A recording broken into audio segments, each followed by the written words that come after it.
Hello friends, आप सभी को हमारे YouTube channel Tinku learning centre में स्वागत है।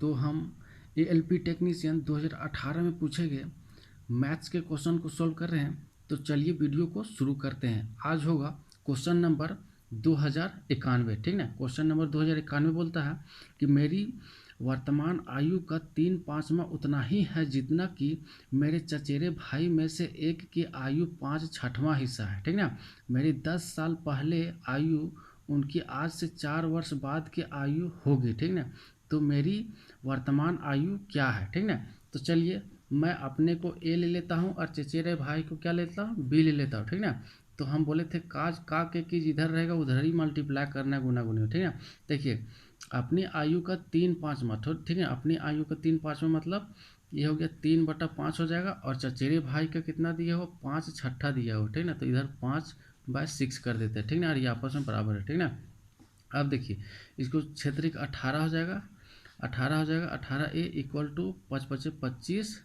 बी हो जाएगा। ठीक ना, अब जब बी इधर आ जाएगा तो ए बटा बी हो जाएगा। अब देखिए 25 बटा इधर हो जाएगा तो 18 हो जाएगा। ठीक ना, अब देखिए हमारे पास ए और बी का रेशियो हो जाएगा 25/18। अब देखिए क्वेश्चन आगे क्या बोलता है। ठीक ना, अब देखिए क्वेश्चन देखिए बोलता है आज है। ठीक ना, आज है, आज से मेरी आयु 10 वर्ष पहले। ठीक ना, 10 वर्ष पहले बोला है, फिर आज से ही 4 वर्ष बाद मेरा चचेरे भाई, ठीक ना, का आयु मेरे आयु से बराबर है। ठीक ना, उतना ही है। तो कितना का डिफरेंस हो रहा है मेरे और चचेरे भाई का, तो यहाँ देखिए 14 साल का डिफरेंस हो रहा है। ठीक ना, यहाँ 14 साल का डिफरेंस हो रहा है, लेकिन रेशियो में कितना का डिफरेंस हो रहा है, 7 का। ठीक ना, तो 7 बराबर हम 14 लिखेंगे तो 1 बराबर कितना लिखेंगे, 2 लिख देंगे। क्लियर। अब देखिए तो 1 बराबर 2 हो गया। तो मेरी वर्तमान आयु पूछा है तो मेरी क्या है, यहाँ 5 है ना, 25 है।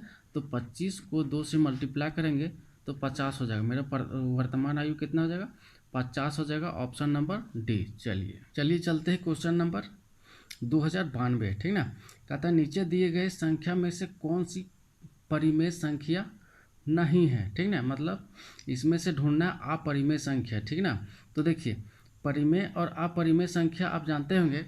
परिमेय संख्या क्या होता है, जैसे एक मरतबा देख लीजिए, परिमेय संख्या है सो P/Q के फॉर्म में रहेगा। ठीक ना, P/Q के फॉर्म में रहेगा और Q जो रहेगा Q नॉट इक्वल टू 0 रहेगा। ठीक ना, मतलब बट्टा वाला जितना रहेगा वो क्या रहेगा, परिमेय संख्या रहेगा। अब देखिए परिमेय संख्या रहेगा। अब देखिए परिमेय संख्या इसको भी बोलते हैं, जैसे रूट के अंदर में परफेक्ट स्क्वायर जिसका होगा। ठीक ना, तो इसका 25 का कितना होगा, 5 हो जाएगा। या तो परिमेय संख्या उसको कहते हैं जो किसी का परफेक्ट स्क्वायर होगा या तो परफेक्ट क्यूब होगा, उसको परिमेय संख्या बोलते हैं। बाकी बात को जिसका परफेक्ट स्क्वायर या क्यूब नहीं होगा वो अपरिमेय संख्या होगा। तो चलिए वैसा ही इसका ऑप्शन नंबर में देखते हैं। ए में देखिए तो 8 का ही परफेक्ट स्क्वायर है। ठीक ना, अब देखिए यहाँ 2 है तो कुछ नहीं, तो 2 है समझो है। अब यहाँ भी 2 दे दिया तो ये भी 8 का है। ठीक ना, अब देखिए ये 2 का क्यूब है। ठीक ना, 2 का क्यूब है ये 8, लेकिन ये जो यहाँ 8 दिया है यहाँ कुछ नहीं तो 2 है, तो ये 2 इसका किसी का स्क्वायर नहीं होता है। ठीक ना, इसलिए ऑप्शन नंबर डी सही हो जाएगा।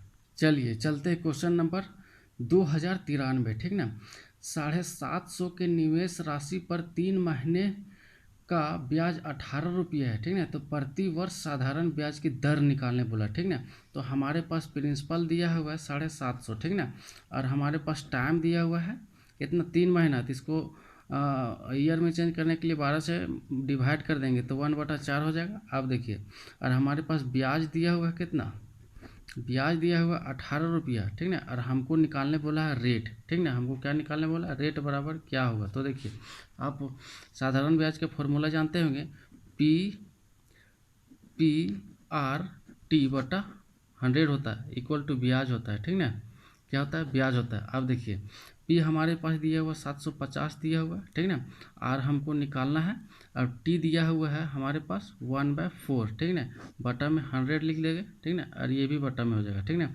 अब ब्याज दिया हुआ हमारे पास 18। ठीक ना, अब देखिए हम जब इसको काटेंगे तो देखिए 25 चौका 100 हो गया और 25 तिये 75 हो जाएगा। ठीक ना, अब देखिए क्षेत्रिक 18 हो जाएगा और 6×5 = 30 हो जाएगा। ठीक ना, अब देखिए 4 चौक 16, 16 तिये 48 हो जाएगा। ठीक ना, 48 हो जाएगा बराबर इधर 5R हो जाएगा।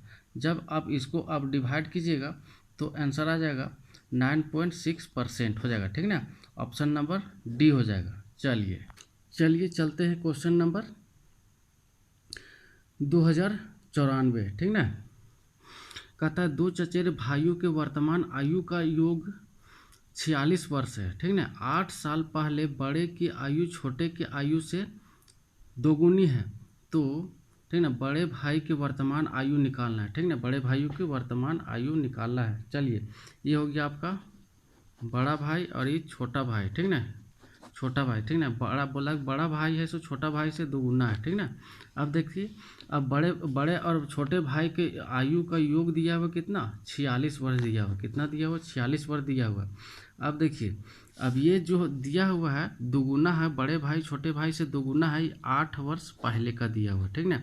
रेशियो दिया हुआ 8 वर्ष पहले, लेकिन जो योग दिया हुआ है वर्तमान दिया हुआ है, तो हमको योग भी हमको निकालना पड़ेगा 8 साल पहले का। तो बड़े भाई का 8 साल घटाएंगे और छोटे भाई का भी 8 साल घटाएंगे, तो 8 8 16 घटाएंगे तो कितना हो जाएगा, 30 हो जाएगा। अब देखिए, इसको हम 10 ले लेंगे, इसको 20 ले लेंगे, ठीक ना। तो बोला कि 1:2 में है, ठीक ना। तो टोटल आयु है सो 8 साल पहले है, कितना है, 30 है। तो इसको 10 लेंगे, इसको 20 ले लेंगे, तो टोटल 30 हो जाएगा। चलिए, अब ये 8 साल पहले का निकल गया है, लेकिन हम 8 साल जोड़ेंगे तब तो अवर्तमान में आएंगे, तो टोटल 28 हो जाएगा बड़ा भाई का। चलिए, ऑप्शन नंबर कितना हो जाएगा, ऑप्शन नंबर सी नंबर। चलिए चलते हैं क्वेश्चन नंबर 2095, ठीक ना।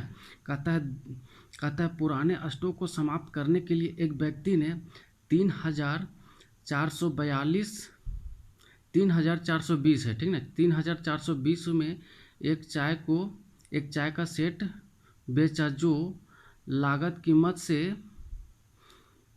43% कम था, ठीक ना। 43% क्या था, कम था। इस प्रकार 10% लाभ प्राप्त करने हेतु सेट को कितना रुपए में अधिक में बेचेगा, ठीक ना, कितना में अधिक बेचेगा। चलिए, क्वेश्चन क्या कहा है, देखिए है सो पुराने स्टॉक को बेचना था, ठीक ना। उसका कॉस्ट प्राइस कितना था, 3,420 है, ठीक ना। कॉस्ट प्राइस कितना है, 3,420 है, ठीक ना।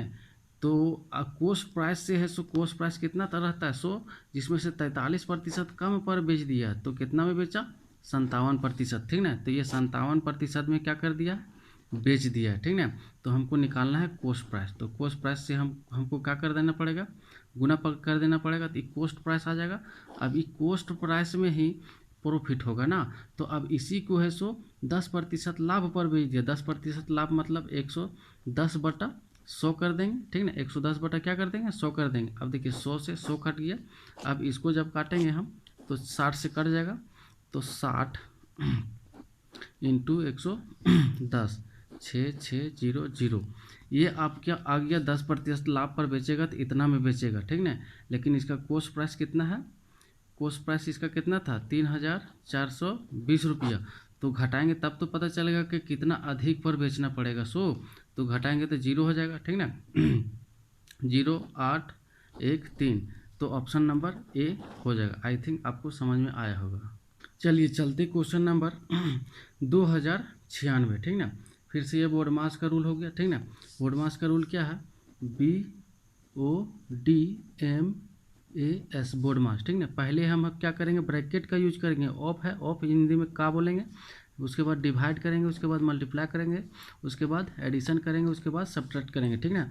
तो पहले देखिए ब्रैकेट है, ब्रैकेट के अंदर में हम पहले डिवाइड कर लेंगे, ठीक ना। तो माइनस से माइनस खत्म हो गया, 16, तो ये कितना हो गया, 48 हो जाएगा। अब देखिए यहाँ माइनस हो जाएगा और यहाँ 5 और ये माइनस हो गया, ठीक ना। अब इसको जोड़ेंगे तो कितना हो जाएगा, -8 हो जाएगा ना। कितना हो जाएगा, -8 हो जाएगा। अब देखिए 22 माइनस 1/4 इंटू -8 हो जाएगा। अब देखिए 4 दूनी 8 हो गया, मतलब क्या हो गया, 22 माइनस 8 हो जाएगा, ठीक ना। नहीं 2 है, यहाँ 2 आया है ना यहाँ काटने पर, ठीक है। चलिए अब क्या करेंगे, माइनस माइनस प्लस हो जाएगा, तो 24 हो जाएगा, ठीक ना। 24 हो जाएगा, ऑप्शन नंबर बी। चलिए चलते क्वेश्चन नंबर 2097, ठीक ना। दिया हुआ है 10 थीटा इक्वल टू 7/24 दिया हुआ है, ठीक ना। तो हमको पी का मान बैठाना है, उसमें नीचे में दिया हुआ 10 theta minus sec theta by sine theta, ठीक ना, इक्वल टू -p/28 दिया हुआ, ठीक है। चलिए देखते हैं। इसको सॉल्व करने के लिए कुछ इंपॉर्टेंट फार्मूला जानते होंगे आप, ठीक ना। Pressure, blood pressure, high high blood, ठीक ना। साइन थीटा हो गया, कोस थीटा हो गया, टेन थीटा हो गया, ठीक ना। ये अब देखियो, ये कोसेक थीटा हो गया, सेक थीटा हो गया और ये कोट थीटा हो गया, ठीक ना। इसको आप बोल सकते हैं पाकिस्तान भूखा प्यासा, हिंदुस्तान हरा भरा, ठीक ना। पाकिस्तान भूखा प्यासा, ठीक ना, हिंदुस्तान हरा भरा। आप ट्रिक से किसी तरह से याद कर सकते हैं, ठीक ना। अब हिंदी में याद करते हैं लाल बटे कक्का, याद करते होंगे ना, हिंदी में लाल बटे कक्का, ठीक ना। अब देखिए, अब इसी तरह से यह समकोण त्रिभुज है, ठीक ना। अब इसको बोलते हैं परपेंडिकुलर, इसको बेस बोलते हैं, इसको हाइपोटेनस बोलते हैं, ठीक ना। पाइथागोरस का थ्योरम आप जानते होंगे, ये p का स्क्वायर प्लस b का स्क्वायर इक्वल टू h का स्क्वायर होता है, ठीक ना। ये दोनों का स्क्वायर का योग बराबर इसके बराबर होता है, ठीक ना। तो देखिए, अब हमारे पास टेन थीटा बराबर दिया हुआ कितना, टेन थीटा यहाँ p बाय b दिया हुआ है ना, p बाय, तो p यहाँ 7 दिया हुआ है और ये कितना दिया हुआ, b 24 दिया हुआ है। तो ट्रिपलेट जानते होंगे, 7 24 और ये 25 ऑटोमेटिक हो जाएगा ना। तो चलिए, अब है सो हम यहाँ से पुट कर देते हैं क्वेश्चन में। 10 दिया हुआ है, 10 बराबर जानते हैं p बाय b होता है, तो p बाय b हो जाता है, ठीक ना। p बाय b मतलब 7/24 लिखेंगे, माइनस फिर हो जाएगा आपके पास दिया हुआ है सेक का क्या हो जाएगा आपके पास, h बाय b हो जाएगा, मतलब 25/24 हो जाएगा। इसी तरह हो जाएगा आपका, इसी तरह हो जाएगा साइन का क्या हो जाएगा, 7/25 हो जाएगा, इक्वल टू हमारे पास दिया हुआ माइनस p बाय 28 दिया। चलिए अब इसको सॉल्व करते हैं। एलसीएम यहाँ 24 हो जाएगा, अब यहाँ 7 माइनस 25/7/25 हो जाएगा, ठीक ना। यहाँ 24 है, ठीक ना। अब equal to minus p by 28 हो जाएगा, ठीक ना। अब देखिए, जब इसको सब्ट्रैक्ट करेंगे माइनस 18/24 हो जाएगा। अब जब इसको उलट देंगे तो 25/7 हो जाएगा, equal to minus p by 28 हो जाएगा, ठीक ना। 7 चौक 28 हो जाएगा, 6 चौक 24 होगा, 6 3 18 हो जाएगा, ठीक ना। अब देखिए, कुछ नहीं बचा, माइनस माइनस खत्म हो गया और 25 दिए 75 हो जाएगा, ठीक ना। 25 दिए 75 हो जाएगा, ऑप्शन नंबर बी। चलिए चलते क्वेश्चन नंबर 2098, ठीक ना। कहता है निम्नलिखित में से कौन सा भिन्न को जो आवर्ती दशमलव नहीं है, ठीक ना। आवर्ती दशमलव नहीं है मतलब है सो कौन है सो पूरी भाग लग जाएगा, ठीक ना। तो चलिए देख लेते हैं डिवाइड करके। तो देखिए, 14 8 7 56 हो जाएगा ना, ये तो 1/7 हो जाएगा आपके पास। अब 2 से हो जाएगा और ये 28 हो जाएगा, ठीक ना। अब देखिए, इसको तो 14 चौक 56 हो गया, 1/14 हो जाएगा। अब देखिए, 7 8 56 हो जाएगा, ये हमारे पास 8 हो जाएगा, ठीक ना। तो देखिए, ये है सो हमारे हिसाब से ये 4 का मल्टीपल है, ये तो है सो पूरी कट जाना चाहिए। चलिए इसको चेक कर लेते हैं, ठीक ना। तो 0 देंगे, ठीक ना। 8 कम 8 हो जाएगा, 2 हो जाएगा, 5 हो जाएगा। हाँ चलिए, ये पूरी कट गया, तो ऑप्शन नंबर डी हो जाएगा। चलिए क्वेश्चन नंबर 2099, ठीक ना। इसमें बोला है कि इतना संख्या का 9 और 5 के स्थानीय मान का अंतर निकालना, ठीक ना। देखिए, पहले एक होता है स्थानीय मान, ठीक ना। स्थानीय मान होता है, स्थानीय मान क्या बोलते हैं, क्या चीज, प्लेस वैल्यू बोलते हैं, ठीक ना। प्लेस वैल्यू बोलते हैं। और एक जातीय मान होता है, जातीय मान होता है, उसको फेस वैल्यू बोलते हैं, ठीक ना। फेस वैल्यू बोलते हैं। अब देखिए, स्थानीय मान होता है मतलब किसको कहते हैं, जैसे 412 लिख दिए, ठीक ना। तो बोलेंगे 5 का स्थानीय मान बताइए, तो 5 लिखेंगे और इसके इधर कितना अंक है, 2 है, तो 2 0 देंगे, ठीक ना।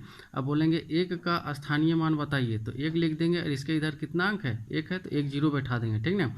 अब इसी तरह जातीय मान मतलब फेस वैल्यू मतलब जो दिखता है वही हो जाएगा। बोलेंगे 5 का जातीय मान कितना, मतलब फेस वैल्यू कितना, 5 ही हो जाएगा। 1 का कितना, 1 ही हो जाएगा। तो चलिए देखिए, इस क्वेश्चन में इसी तरह बोला है कि 9 का स्थानीय मान, देखिए 9 का स्थानीय मान यहाँ 9 है। अब इसके इधर क्या 0 लिखेंगे, 1 2 3 4 को 1 2 3 4 लिख दिए, और फिर 5 है, और 5 है, तो 5 के इधर कुछ नहीं है, तो 5 लिख देंगे, घटाना है, ठीक ना। अब जब घटाएंगे तो कितना हो जाएगा हमारे पास, 5 हो जाएगा, 9 9 9 8 हो जाएगा, ठीक ना। इतना हो जाएगा, तो ऑप्शन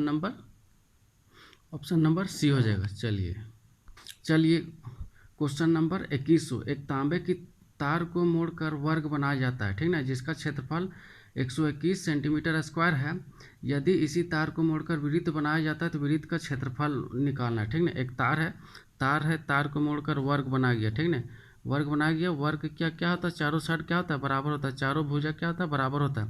और इसी को मोड़कर है सो क्या बनाया गया है, वृत्त बनाया गया है। तो वृत्त का क्षेत्रफल बताना है, ठीक है। तो देखिए इसका जितना क्षेत्र पैरामीटर लगा है उसी को बनाने में इतना ही पैरामीटर इसको भी लगेगा। तो इसका पैरामीटर और इसका पैरामीटर क्या है, दोनों बराबर है। तो देखिए इसका क्षेत्रफल दिया हुआ है ए स्क्वायर बराबर कितना हो जाएगा, 121 हो जाएगा। मतलब कितना क्षेत्रफल दिया हुआ स्क्वायर का, ठीक है। स्क्वायर का इसका क्षेत्रफल क्या हो जाएगा, साइड का स्क्वायर होगा तो ए का स्क्वायर बराबर इतना हो जाएगा। तो ए बराबर कितना हो जाएगा, 11 हो जाएगा, ठीक ना। तो हम स्क्वायर का पैरीमीटर निकालेंगे तो 4a हो जाता है ना, तो मतलब कितना हो जाएगा, 44 हो जाएगा, ठीक ना। इसका स्क्वायर का पैरामीटर कितना हो जाएगा, 44। अब देखिए तो इसका भी पैरामीटर, इसका पैरामीटर दोनों सेम है, ठीक ना। तो हम क्या करेंगे, तो वर्ग का स्क्वायर का पैरामीटर क्या हो जाएगा सर, वृत्त का, ठीक है, इसका हो जाएगा 2πr हो जाएगा, ठीक ना, 2πr हो जाएगा। तो 2 × 22/7 हो जाएगा और ये r हो जाएगा बराबर हो जाएगा कितना, 44 का। ठीक, देखिए 22 दूना 44 हो जाएगा, 2 से 2 कट जाएगा, r = कितना हो जाएगा, 7 हो जाएगा, ठीक ना। तो हमको बोला है वृत्त का क्षेत्रफल निकालने के लिए, तो कितना हो जाएगा, πr² हो जाएगा। तो कितना हो जाएगा 22/7 × 7 × 7 हो जाएगा, ठीक ना। 7 से 60 कट जाएगा, 154 हो जाएगा, ठीक ना। अब आंसर नंबर ए। चलिए आज का वीडियो यहीं तक है ना। यदि हमारा वीडियो अच्छा लग रहा होगा तो लाइक ज़रूर कीजिएगा, समझे। और हमारे चैनल को सब्सक्राइब नहीं किए हैं तो सब्सक्राइब करके ऑल नोटिफिकेशन को दबाइए। चलिए नमस्कार।